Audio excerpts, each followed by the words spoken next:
Hi, everyone. Welcome back from our small break. Let's say technical issues. We had some technical issues. I'm going to admit it, but we are back. That's the important part.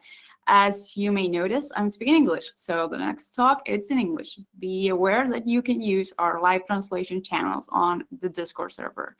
I'm so excited again about this talk because it's really interesting. It's a topic that you may not see everywhere when it comes to information security. And I think it's very good that we got the speaker to participate in NotPinkCon for you guys, just for you. So she's has a very interesting bio, actually. She's a computer engineer, actually a software engineer, senior software engineer. But she also has a master degree in mechanical and aerospace engineering, and has many published research and papers when it comes to machine learning and also robotics. And now she's going to talk about how you can secure your own web application pipeline when it comes to continuous integration and continuous delivery. So she's going to talk about how can an attacker compromise these pipelines, and also what can you do to secure this? I think it's a very interesting topic, and without further to say, I'm just gonna present to you Melissa McGregor. Hey everybody, my name is Melissa McGregor and I'm a developer advocate at Conducto, but today I'll be talking to you about securing your web application pipeline from intruders. If you're interested in more things like this, you can follow me on Twitter at FlippedCoding, and I post about cool tech stuff all the time. So to jump right into it, I'll give you a brief overview of what we'll be talking about today. First, we'll go over some common best practices in DevOps and just CI/CD pipeline creation. Then we'll talk about some of the reasons why CI/CD security gets overlooked and why that's such a problem. We'll get into how intruders work, which is probably the most interesting part because you get to see just how attackers think and learn about some of the tools that they use. Then we'll go over some of the things you can do to prevent your pipeline from getting attacked. And we'll go over a few real examples in Circle CI, Conducto, and Travis CI. Personally, it always helps me when I see a tool in action. So when it's actually being used in another tool that's commonly used on a work process, that helps me out a lot. So I'm hoping it'll help you guys out too. Oh, I said you guys. Wow, that's so ingrained. I mean, you all. We're not all guys here. But then we'll get into the key takeaways of what you should learn from this talk and just some of the things you can do to take security going forward. So some of the best practices for just general CI/CD pipelines include keeping your build size small because you don't want your build to run for a really long time when you're trying to deploy different feature changes and bug fixes to production, possibly multiple times a day. You want to make sure that these builds run really fast. And you also want to make sure that the pipeline is the only way to deploy changes to prod. So part of the DevOps philosophy is having this automated process that any developer or user can come through and deploy a code change to production for customers to see. You don't want any hidden processes or secret scripts that only one person knows how to use. So just make it a good practice to only deploy changes through the pipeline. And something else you really want to make sure you do, just for testing purposes, is keep all of your environments in parity with production. So if that means you have to update databases overnight, or you need to include different services in your app as it goes through different environments. Just try to keep it as close to production as possible, because this is how you'll get the most value out of all of the testing and security checks that you do in your CI/CD pipeline. And something else, this is one that a lot of devs are guilty of, myself included, is that we don't always run tests locally first.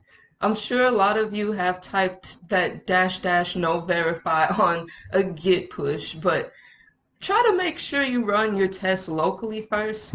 Not only does that save you a lot of time, going through the build process and spinning up a new node or a new server, it just helps you find those bugs a lot earlier so that nobody else has to know about them, and you can fix them and look like the hero. And then documentation. So this is something that a lot of developers don't really enjoy, but it's so crucial to keeping a pipeline that's maintainable, because it's not very often you'll go into your pipeline config and make updates. So you might want to make sure that even if it's just comments in the pipeline config itself, you want to make sure that the process is well documented so that other developers or other DevOps engineers can come in and figure out where to make changes and why certain variables are set a certain way. Just make some good documentation. It doesn't have to be really long, it just has to be there. But now we'll switch gears a little bit and talk about why CI/CD security is overlooked so often. So one of the big reasons is that there's just time restrictions. Remember, we kind of talked about how a good CI/CD pipeline should have a small build and be really fast. Well, when you're trying to get all of those things done in a sprint or as a hot fix, it's really hard to justify including extra steps. So that's why security gets left out a lot, is because it's just seen as this big time constraint. If we go through security testing, it means that the app gets delayed for deployment by, who knows, maybe hours. If they find bugs, it could get deployed by days or even weeks, depending on how long it takes to address those security concerns. So a big reason security gets overlooked in CI/CD just has to do with time restrictions. And then something else that's kind of an interesting problem is that it can be really hard to find answers. So when your pipeline breaks or there's some kind of bug gets detected, it can stop at any point in that process. And if you've tried to trace through Circle CI, like their visualization of all of your nodes, it can get a little bit confusing if you're working with something really complex like deploying a lot of microservices. So you run into these cases where you're trying to debug the pipeline, and when you finally get it working, most people have done hours of just Googling. So when you feel like building the pipeline itself is just that difficult, adding more tools to it makes it even harder to find answers when things break or when things don't run or deploy like you expect. Something else is that most of the CI/CD configs are written in YAML, and that's fine. It's a really structured language, but it's not something that developers or even DevOps engineers just use all the time. So it might be a little bit harder to remember what the syntax is or to even remember which questions to Google. You really get this situation where people know what they want to do, but finding the right syntax in the language just makes it a little bit trickier. And that extra layer of trickiness is just one of the reasons security can get overlooked. Another thing is that how often do you actually update a CI/CD pipeline? most of the time that doesn't get touched until there's some kind of new service added or there's a huge feature update and you need to update where certain artifacts are getting deployed. Those type of changes don't happen super often. So when you're just not looking at the pipeline all the time, you tend to forget about it. And when you forget about it, all of those updates and all of those fancy little widgets you were going to add, well, you forget about those too. And usually security is lumped into those nice little widgets. And that's also how security falls along the wayside. And something else, which is a little bit more subtle, is that now there has been more of a push for developers to own the pipeline and to get more involved in the DevOps area. But the problem with that is not all developers are familiar with pipeline flows. Some of us haven't touched a pipeline. We just worry about the bug fixes, the feature requests, and making sure that our unit tests pass. But as far as going in and updating a Circle CI config, it's just not something that developers do often or really at all. A lot of companies have dedicated DevOps engineers, and shout out to you all because that is just something so different from what we do every day that it's a little bit overwhelming. So if you task a developer with adding security to your pipeline, you'll get something, but it might not be as optimized as it should be for a good CI/CD pipeline. Now the fun part. So we get to talk about how intruders work.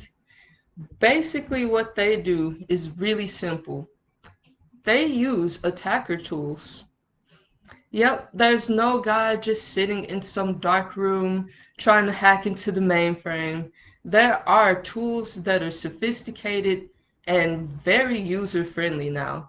If you guys, I did it again. If you all are familiar with Kali Linux, then you've probably seen a lot of the tools that just come installed. There are tools to scan ports. There are tools to automatically run SQL injection attacks.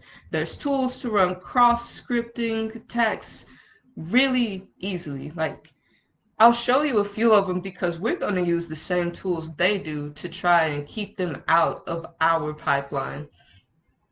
But they aren't doing anything that you probably don't already know how to do.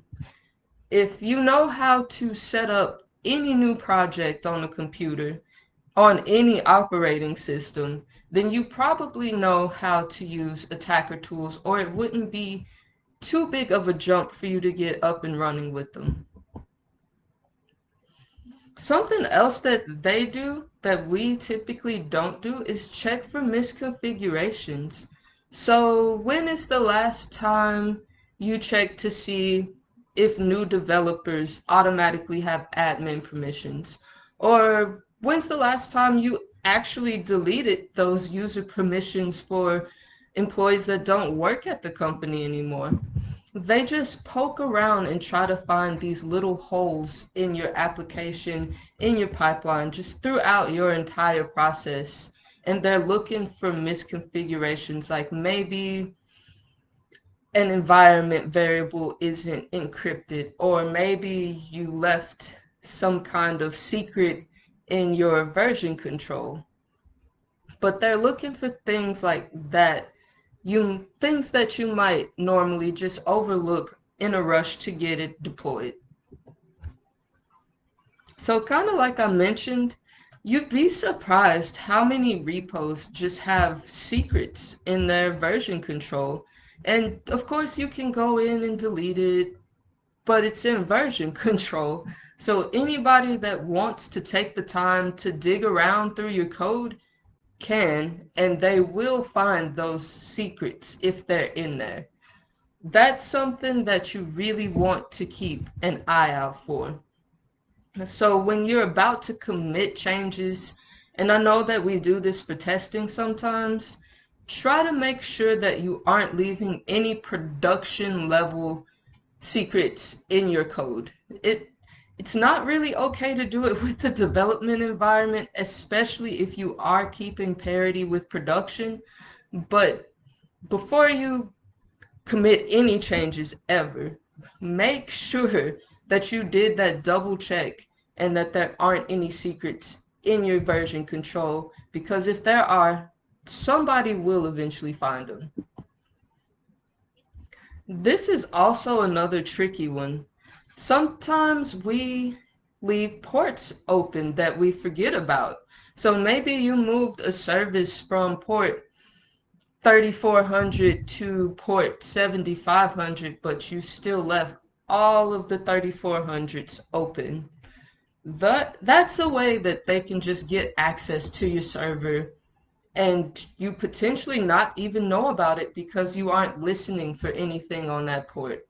And because that port is just open, there is a chance you don't have any type of security around it. Like maybe you don't even need a user login to access whatever's running on that port. This is just one of the ways that they can start poking holes into your application and find ways in. So make sure that you don't have any extra open ports when you deploy your app to the server you've provisioned. And this is a big favorite for developers. You know those GitHub messages where they're like, hey, this package you're using has these vulnerabilities. Or when you do an npm or a yarn install, you'll see those, hey, you need to fix some of these because they have really bad security problems, but they're patched. So something that hackers and other attackers count on is that you don't keep all of those packages up to date. They know what the weaknesses are, so they'll just check all of your code to see if that package is included. And if it's not the right version number, they already know how to attack you.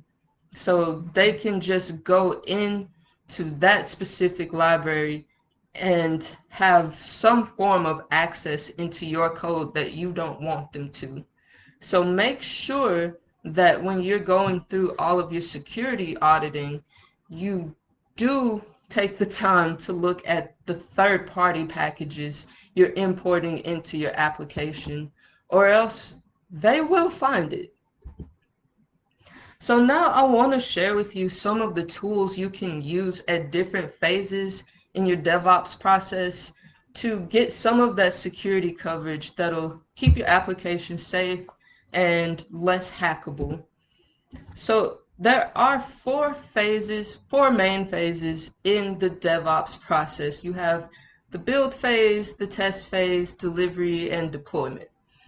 So with the build phase, this is when you get your application code. It's been committed with all of the nice shiny changes, and it's ready to build an artifact that you'll send to the production server.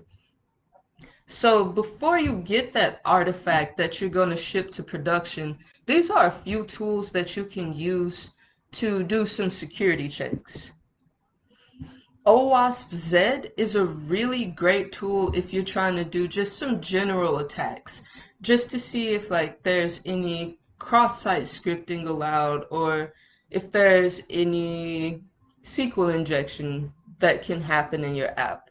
This is a pretty comprehensive tool and you should definitely check out their website. So let me show you guys, show you all this. You know, even recording this before the conference, it's always just a little bit tricky. So, sorry, I don't have that tool open apparently. So I'll just jump back into the presentation. Hopefully you guys didn't see too much, but you can Google any of these and just go to the homepage and check them out. SQL Map is perfect if you're specifically worried about SQL injection attacks. So it'll go through your app and find any places it thinks it could possibly do a SQL injection attack on, and it'll just try it. And if it finds anything, it'll give you a little report of what happened. Next is Arachne, and it's probably my personal favorite just because it does the vulnerability checks for your packages. It does some automatic cross-site scripting checks on, I think, all of your input fields, and it just does a lot of brute force attacking that also a hacker would do. So this is a tool that a hacker would use to just test your website and see if they could get access to anything on it. And then next is Burp, which is probably one of the more popular tools. And it's another one of those tools where you can pretty much check for everything. In the build phase, if you haven't noticed, you want to check for everything that you can possibly find. That way you don't get an artifact you can't use. You can send this report list back to the developers and they can work on security patches for whatever issues you find. And another tool that helps to automate all of this is called Gauntlet, and it actually lets you use multiple tools to do security checks in this phase of it and in other phases of the DevOps process. But with Gauntlet, you can use any of the tools you see and automate them in your pipeline. So now that you know about some of the stuff you can use in the build phase, let's go ahead and add one more, because this is the one I'm going to show you in the demo. So Sneak is another one that I really like, especially for JavaScript projects, because it does pretty much the same thing as Arachne, but with a JavaScript focus. So we'll see what that looks like in a real pipeline configuration a little bit later. But now let's talk about some of the testing phase tools. So the OWASP dependency check is a really good one because it's going to go through and just recheck everything. So this is particularly looking for things like packages that have been identified in the OWASP 10 and stuff like that. Retire.js is another one that's just going to go through and look at packages that are known to be either vulnerable or they've been deprecated, things like that. And it's specific for just JavaScript applications. Then if you want to get into more enterprise level tools, Sonatype Nexus and Veracode are also really good tools for checking in this test phase. So if you have a large application that multiple developer teams are working on with different deploy and release cycles, one of the enterprise level tools might be a better choice just because they give you more fine control over how and when tests are executed, and they let you check for specific security things regardless of what programming language your application is in. Then in the delivery phase, this one is a lot smaller and a lot of people just lump it into the deploy phase. That's why you just see CI/CD, because the D in CD stands for delivery and deploy, but not all organizations follow that process, even though most of them really do. So the delivery phase is when you're taking the artifact you've built after it's gone through all of those unit tests and you deploy it to other environments that aren't production. So this is when you're deploying to staging or to a QA environment. It should deploy to environments that are close to prod, and maybe you have specific things that you test for in each environment. But either way, you can add a few different things to this phase that'll help you get through some security testing faster. So the first tool is actually not a tool. It's a PDF that walks you through some of the steps you can take to make sure your application is ready for an audit. So if you have an app that's in medicine or you take customer billing information, you might have to comply with HIPAA or PCI, or if you're running ads, you might need to deal with the GDPR compliance. These are some tools that help you figure out the process for doing that as you get closer to production. So Chef has a really, really good tool for this too, and it's called Inspec. And the way that they describe it, it's like security as code or compliance as code. And it basically lets you reassure yourself, your team, and the company that when this application goes to production, you don't have any worries about compliance to whatever regulations your app is governed by.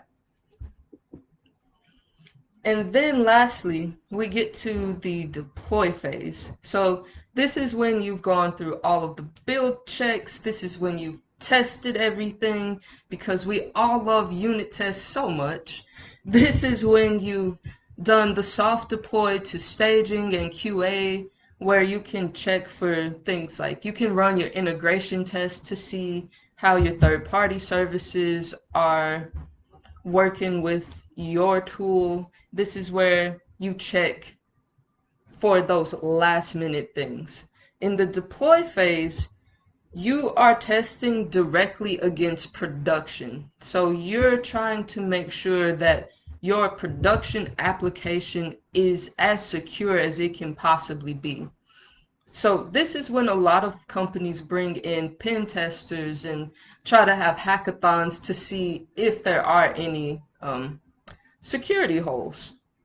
But a few services that one of you all could even go sign up for right now would be HackerOne and BugCrowd.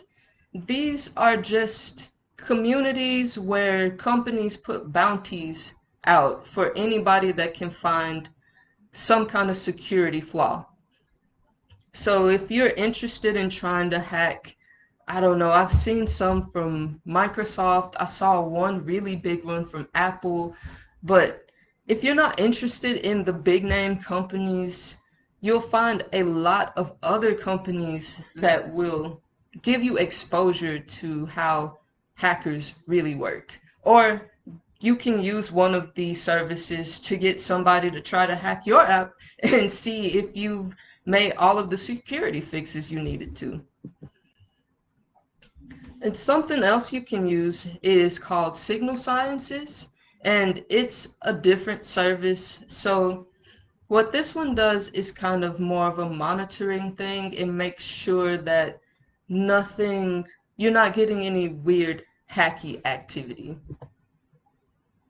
And then ThreatStack is pretty similar to Signal Sciences. It just makes sure that if there are any threats, which it's actively checking for, it will send notifications to your development team, to your DevOps team, to anybody that needs to know, hey, there's something that needs to be fixed because this is a security hole.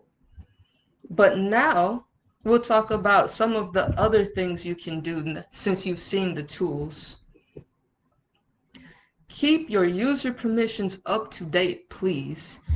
There have been a few old clients that I won't name that even though I haven't worked for them for 3 or 4 years, I still have admin permissions to pretty much everything I did when I worked there. I'm not sure if they've deleted it since because I'm a little bit scared to go try and log in. But if you have new people come on the team, make sure you give them the permissions they need as soon as they start. And when you have people leaving the team, make sure you delete those permissions as soon as you know they don't need them anymore. And try to pay attention to the security patches from the services you use because those are third-party services. You don't control their code. You can only do what they let you do.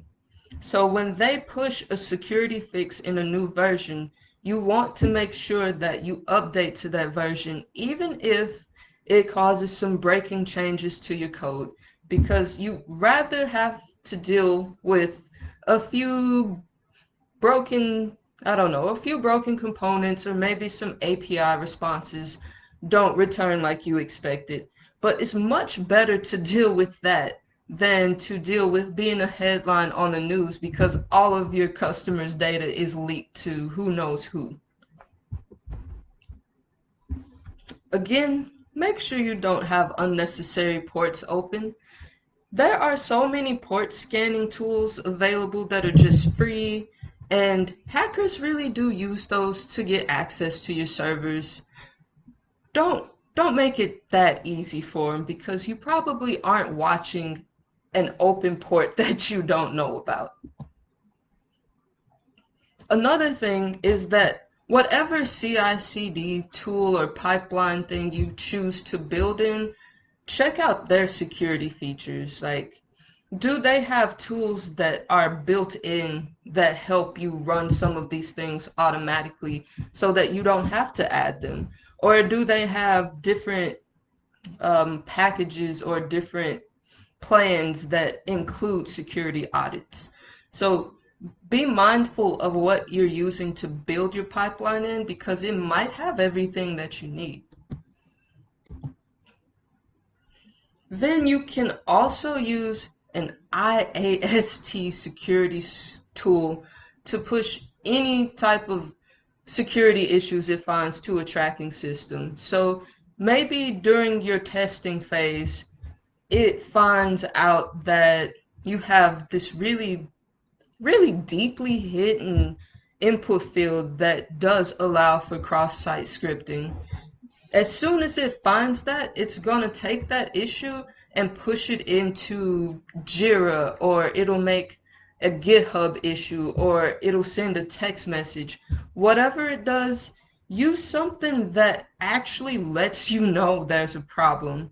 It's fine if you have to skip the security tests, like if you don't want to stop the deploy to production because of a security issue, but you should have a way in place to get all of this information to your developers or the respective team that handles them. Then make sure everything is encrypted. So at this point, I'm pretty sure everyone's using HTTPS, and that helps a lot. But behind the scenes, if you do have any secrets or environmental variables, make sure that they're being encrypted. There have been so many stories about just different databases getting hacked because all of the passwords were stored in just plain text. You want to at least make sure that that sensitive data is encrypted in a place that is not easily accessible.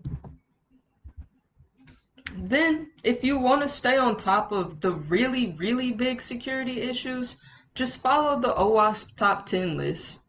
I think the last time I saw it, I want to say cross-site scripting was still one of those top 10 issues. That and SQL injection, which is kind of wild because we've known about those issues for so long, but they're just hard to guard against. So make sure that at the bare minimum, your pipeline tries to address all of those top 10 issues if they apply to your application. And then use the same tools that the hackers are using.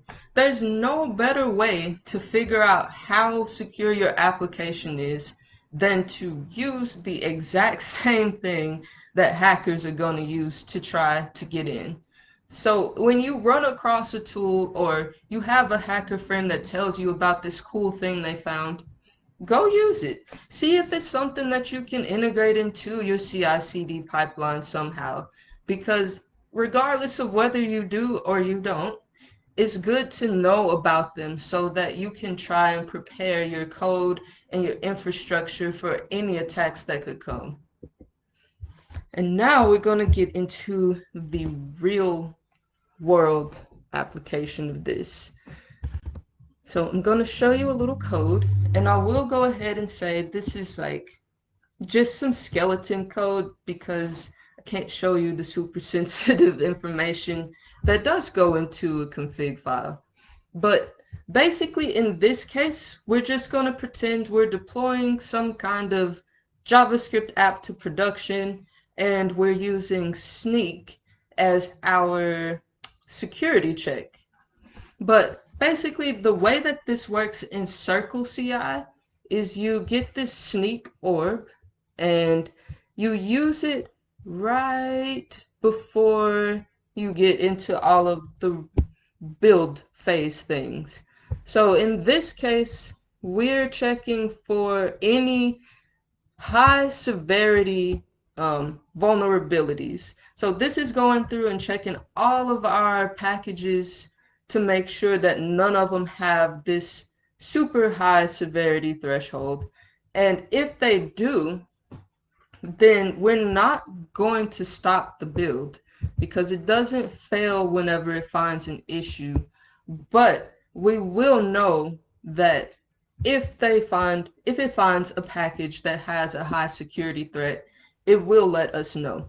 Like in the console, it'll output some stuff for us. And once it's gone through this scan, you just continue through. If you want to include more tests, a good place would be after the build or even up here before you run more tests, just to see if there's any changes you need to make in the code before it gets further into the deploy process and it starts triggering other nodes to execute. So that was Circle. Now we're going to look at an example in Conducto. This one is a little bit different from the others because it doesn't use YAML. You can actually write your pipeline in Python, which honestly is really awesome because you can run unit tests on your pipeline. Like there's no other tool where you can do that. So on top of making sure that your application is secure, you can make sure that your deploy pipeline is still up to the standards you expect. It still has all of the pieces you need, and you can write your unit tests with Python like you would for any other piece of code. But in here you see where we install, like we set up our container, then we go in here and we make our different nodes where we run our install phase and we go ahead and do our sneak tests, and that's going to return whether there's any vulnerabilities or not. But after that, we go ahead and run our regular unit tests, then we go through the build. Again, you can do more tests here or you can do more tests before, just as long as you test before the artifacts are deployed.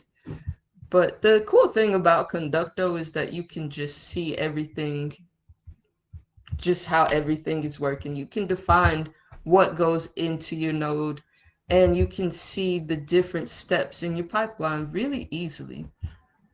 But that's how you would include security testing in Conducto. So now the last one we'll look at is Travis CI, which is really similar to Circle, but slightly different. In this case, we're still deploying some kind of crazy Node.js app, and we're gonna go ahead and do whatever install stuff needs to happen.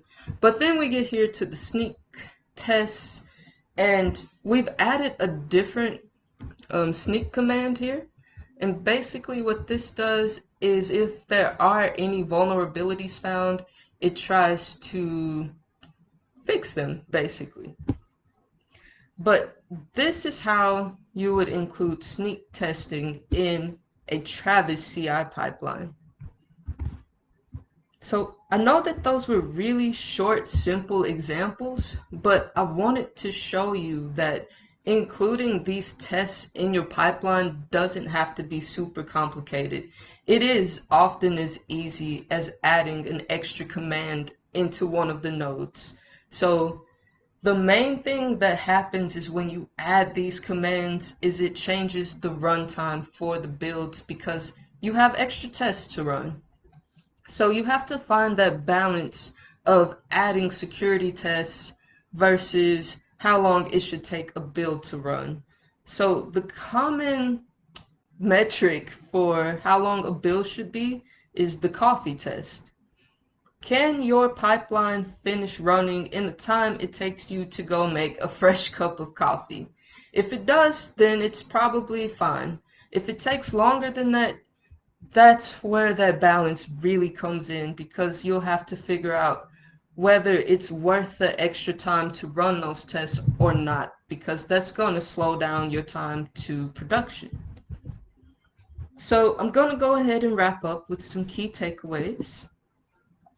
Keep your secrets safe. It is just like those secrets you're hiding from childhood you would never tell your parents. You don't want those things in version control where people can just come through and do a quick search and find it. Keep those secrets encrypted in maybe an environment file or hopefully inside of the CI/CD tool you're using. So like in Conducto or in Circle CI, just go in there and define your environment variables and they should be good to go as long as nobody hacks into those accounts. And then whenever you do some kind of major update to a project, whether it's adding another feature or you're adding another service, go through your pipelines and just do a quick audit of the configs. Do you see any nodes that aren't being used anymore? That happens a lot when you're switching to different services or you're updating your code. And then again, check that your application tools have been patched for any known vulnerabilities. They're going to check for this low-hanging fruit first, so make sure that you're covered. And lastly, don't be afraid to try new tools. Sometimes the ones you pick when you initially start a project just don't grow with you in the way that you thought it would. And that's okay. There are no really right answers for the tools you should use or the DevOps process you should go through. Just do what works the best for your application and your company, but always try to include some kind of security check in your pipeline. And I hope that those examples really helped explain some stuff and maybe clear up where you add those tests in your pipeline. And I really hope this was a good talk for you all. If you have any questions for me, you can always get in contact with me on Twitter at Flipped Coding or on Twitter at ConductoTech. Either one of those, I'm available. And yeah, security in pipelines is important because you can just automate it. Who doesn't like more automation?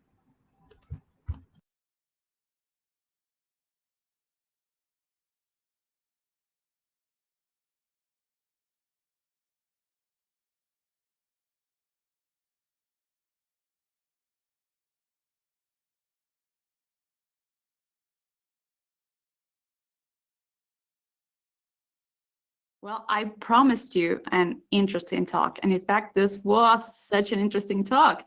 And now I have for a live Q&A with me, Militia. Welcome to NotPinkCon. Hey, I hope you guys like the talk. Do you have any questions for me? Well, we have over 200 people in the audience. So if you have any questions, feel free to ask them, same as we did before, using this Twitch chat, or you can also do it using the Discord server. I see some people are actually writing on Discord. While we wait for these questions to pop up, I was wondering, and this is kind of a personal question, but do you really have a master's degree in mechanical and aerospace engineering? I mean, that is so interesting. We didn't talk about this on our previous meetings, but I mean, wow, tell us more about it. It's so interesting. So yeah, I have my master's in mechanical and aerospace engineering, and I did my thesis project on an autonomous golf cart and teaching it how to interpret like pedestrian and passenger intent. And based on how people were moving and like the algorithms we used, we were able to get the golf cart to like move around people in non-threatening ways. It was fun. Wow. Oh my God. I mean, was like my dream job when I was a kid. So I kind of envy you. Where did you get it? What did you I actually went to Oklahoma State University, Uh-huh. and we just had some really cool projects at the time. Like we got the Velodyne, the LiDAR that Google uses on their like autonomous vehicles. So working with that was really cool. My God, I really want to research that. I'm gonna start researching it. I may start a new career from now on. Okay, we got some questions here.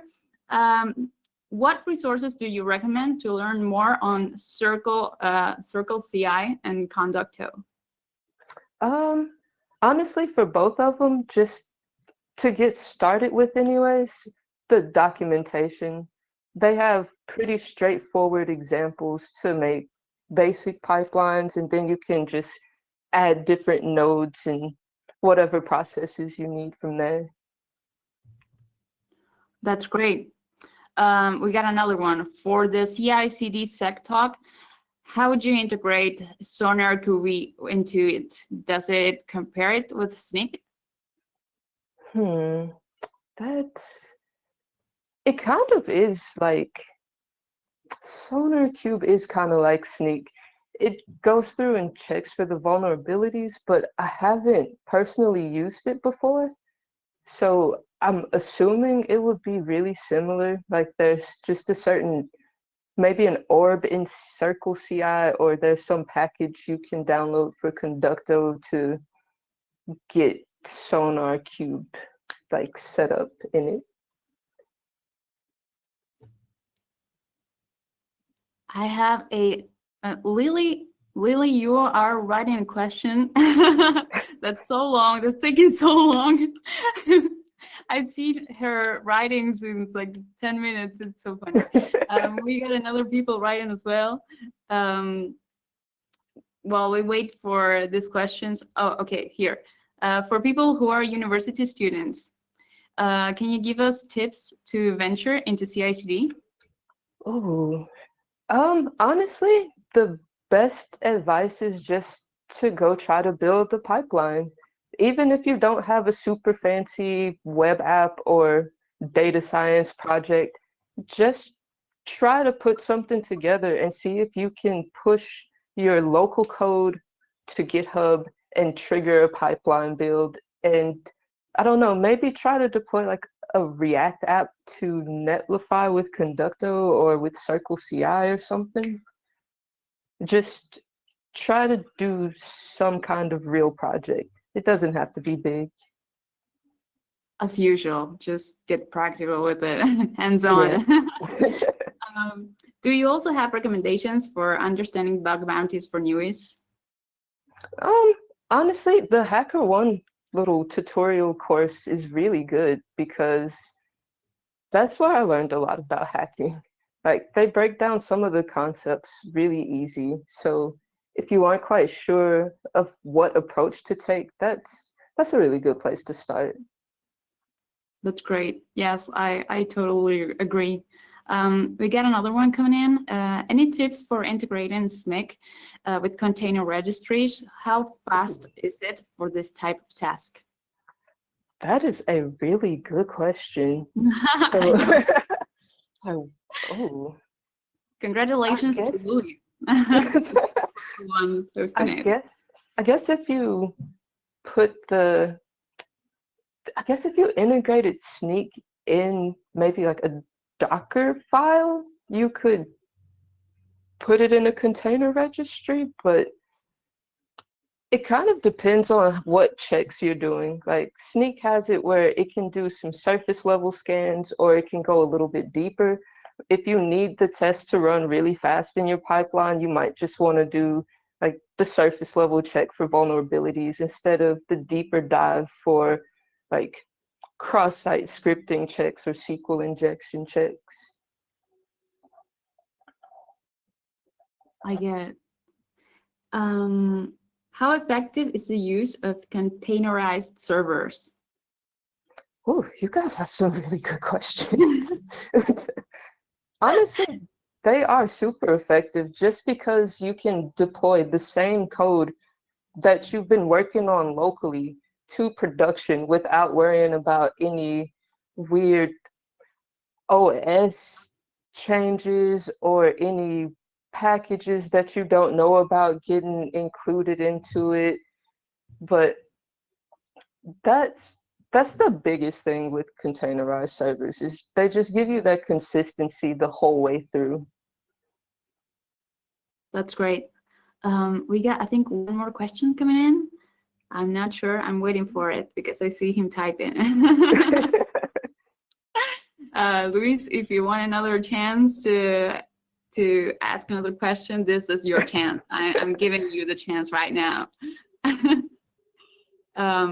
Well, if not, I think we have finished the Q&A, but still you can linger on the channel and answer these questions via text. Melicia's going to stay with us for the rest of the conference, I guess, if you want to, of course. I don't want to pressure you. But thank you so much for joining NotPinkCon, and thank you so much for joining to this live Q&A, which is so important to clarify all these questions that we all have when it comes to like such important topics and hot topics like this one. So thank you so much for your research, truly. Thanks for having me. It's an honor. Likewise, So this was fun. To a short break, and we'll be back with another talk.